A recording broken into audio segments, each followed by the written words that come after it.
आज से करीब 800 साल पहले एक दरवेश सैकड़ों मील का कठिन सफर तय करता हुआ अल्लाह का पैगाम लिए जब ईरान से हिंदुस्तान के अजमेर पहुंचा तो जो भी उसके पास आया उसी का होकर रह गया। उसके दर पर दीन और धर्म, अमीर गरीब, बड़े छोटे, किसी भी तरह का भेदभाव नहीं था। सब पर उसके रहम व करम का नूर बराबरी से बरसा। तब से लेकर आज तक 8 सदी से ज्यादा वक्त बीत गया, लेकिन राजा और रंक, हिंदू हो या मुसलमान, जिसने भी उसकी चौखट चूमी वो खाली हाथ नहीं गया। ख्वाजा साहब या फिर गरीब नवाज के नाम से लोगों के दिलों में बसने वाले महान सूफी संत मोइनुद्दीन चिश्ती की दरगाह का बुलंद दरवाजा इस बात का गवाह है कि मोहम्मद बिन तुगलक, अलाउद्दीन खिलजी और मुगल अकबर से लेकर बड़े से बड़ा हुक्मरान यहाँ पर पूरे अदब के साथ सिर झुकाए ही आया। ये दरवाजा इस बात का भी गवाह है कि ख्वाजा साहब सर्वधर्म समभाव की दुनिया में एक ऐसी मिसाल हैं जिसका कोई सानी नहीं है। महान सूफी संत ख्वाजा मोइनुद्दीन चिश्ती की अजमेर स्थित दरगाह सिर्फ इस्लामी प्रचार का केंद्र नहीं बनी, बल्कि यहाँ से हर मजहब के लोगों को आपसी प्रेम का संदेश भी मिला है। इसकी मिसाल ख्वाजा के पवित्र आस्थाने में राजा मानसिंह का लगाया गया चांदी का कटहरा है।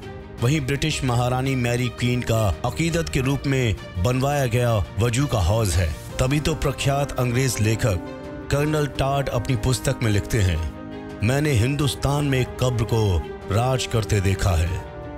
देश की स्वतंत्रता के बाद पहले प्रधानमंत्री पंडित जवाहरलाल नेहरू ने भी ख्वाजा के दरबार में मत्था टेका। पंडित नेहरू ने ही ख्वाजा साहब के एक खातिम परिवार को अकीदत से महाराज नाम दिया था। इसी परिवार के महाराज यूनुस बताते हैं कि पंडित नेहरू ने ख्वाजा की दरगाह परिसर में महफिल खाने की सीढ़ियों पर चढ़कर दरगाह में उपस्थित जायरीनों को संबोधित किया था, जो कि ऐतिहासिक था।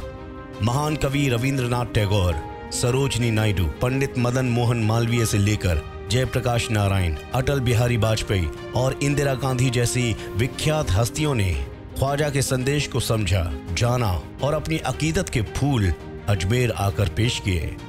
भारत के प्रधानमंत्री पिछले 3 साल से हर साल ख्वाजा के लिए चादर पेश करते हैं और हर साल ये चादर पूरे अदब के साथ भेजी जाती है। इसके साथ ही दिल्ली के मुख्यमंत्री अरविंद केजरीवाल भी यहाँ पर चादर भेजते हैं। आज भी इन तमाम हस्तियों के हस्तलिखित नजराने खातिमों की संस्था अंजुमन सैयद जादगान के रिकॉर्ड में सुरक्षित है। दरगाह में अब पहले से ज्यादा हिंदू परिवार बिना किसी खौफ के रोजाना आ रहे हैं। एक अनुमान के मुताबिक प्रतिदिन 20 से 22 हजार जायरीन अजमेर आते हैं, जिसमें से गैर मुस्लिमों की संख्या 60% से ज्यादा होती है। यानी ख्वाजा के दर पर माथा टेकने वालों में मुसलमानों से ज्यादा हिंदू होते हैं। ये इंसानियत का गहवारा है, ये एक दिन में नहीं बना। इसके पीछे ख्वाजा गरीब नवाज की इबादत, मेहनत और कर्म का लंबा अनुभव है। सूफीवाद चलाकर ख्वाजा गरीब नवाज उर्फ ख्वाजा मोइनुद्दीन चिश्ती ने अपने सभी उत्तराधिकारियों को अपना दर सभी मजहबों के लिए खोलने और सभी के लिए दुआ करने की हिदायत दी। यही कारण है कि ख्वाजा मोइनुद्दीन चिश्ती के उत्तराधिकारी महरौल दिल्ली स्थित ख्वाजा कुतुबुद्दीन चिश्ती की दरगाह हो या हजरत निजामुद्दीन चिश्ती की दरगाह, सभी सूफियों की दरगाह में सभी धर्मों के मानने वालों का तांता लगा ही रहता है। इतिहास के मुताबिक हिंदुस्तान में सूफीवाद का उद्गम भक्ति आंदोलन की तर्ज पर ही हुआ और ईरान के संचर नगर से चलकर हिंदुस्तान की सरजमी पर धर्म के प्रचार प्रसार के लिए पहुंचे सूफी संत हजरत ख्वाजा मोइनुद्दीन चिश्ती ने जब 11वीं सदी के अंतिम हिंदू सम्राट पृथ्वीराज चौहान के शहर अजमेर को अपना उपासना स्थल और कर्म भूमि बनाया, तो उन्होंने महसूस किया कि यहाँ एक तरफा धर्म नहीं चल सकता। यहाँ इस्लामी सिद्धांतों को यहाँ की धार्मिक मान्यताओं से जोड़कर चलाना होगा। ये दूरदर्शी नजर के चलते महान सूफी ख्वाजा मोइनुद्दीन चिश्ती ने सांप्रदायिक एकता, भाईचारगी और आपसी प्रेम का पाठ पढ़ाने का मिशन लेकर सूफी परंपरा प्रारंभ की।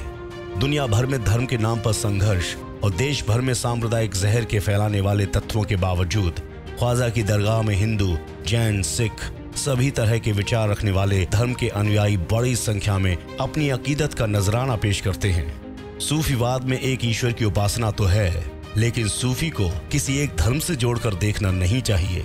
यही सबसे बड़ा कारण है कि 800 साल से ख्वाजा के दर पर सभी धर्मों के लोग बराबर अपनी आस्था रखते आ रहे हैं।